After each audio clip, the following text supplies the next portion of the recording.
10 సంవత్సరాల నుండి ఇండ్ల కోసం 1000 కళ్ళతోటి ఎదురు చూస్తున్నాం. అప్పుడు టీఆర్ఎస్ ప్రభుత్వం ఇస్తారేమో అని చెప్పి సరదా కప్పుకొని ఉన్నా కానీ వాళ్ళు ఇంత కూడా పేదలను ఎవరిని గుర్తించక 10 సంవత్సరాల కాలంలో ఏదో డబుల్ బెడ్రూమ్ అని ఇస్తామని చెప్పి అన్నారు. అట్లా కూడా ఎవరు నివాసం ఉండేది లేదు. అది కట్టిరా కట్టలేరా కూడా తెలియదు. మన మండలంలోనైతే కనీసం దాని మొదలే లేదు. ఇక వేరే గ్రామాలలో కూడా ఉంటలేరా తెలియదు. ఇగో ఈ ప్రభుత్వం ఇప్పుడు కాంగ్రెస్ ప్రభుత్వానికి చేతులేసి మొక్కాలి.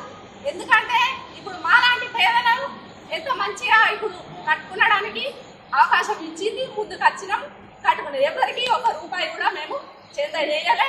పేదల్ని గుర్తించి మరి పిలిచి ఇచ్చింది.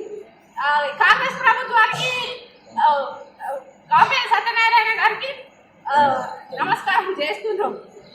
మేము 1000 కళ్ళతోటి 10 సంవత్సరాల నుండి ఇగస్తుందో అగస్తుందో అని 1000 కళ్ళతోటి ఎదురు చూసినా కూడా ఏ ఒక్క ఇల్లు కూడా ఇయ్యలే.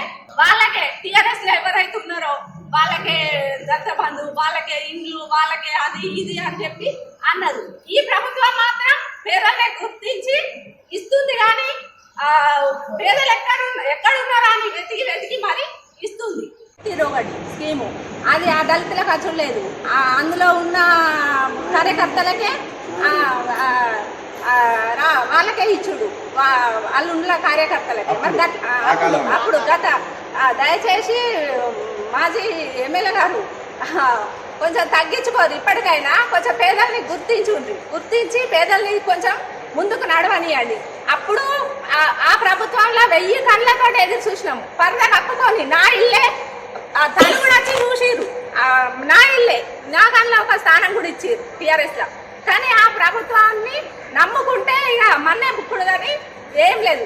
గతంలో కాంగ్రెస్ ప్రభుత్వం వచ్చినప్పుడు ఇంట్లో ఉన్నాయా లేవా, ఇప్పుడు ఉన్నాయా లేవా. మళ్ళీ ఇప్పుడు ఆ ప్రభుత్వం వచ్చిన తర్వాతనే మళ్ళీ ఇల్లు శాంక్షన్ అయినాయి. మాలాంటి పేదలకు ఇల్లు శాంక్షన్ అయ్యాయి. ఈ టీఆర్ఎస్ వాళ్ళు తగ్గించుకోరు దయచేసి.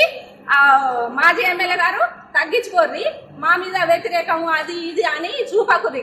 ఏది కాంగ్రెస్ పార్టీ మీద ఇది అది అని ఏమో చాడీలు చెప్పకండి, చాడీలు చేయకండి.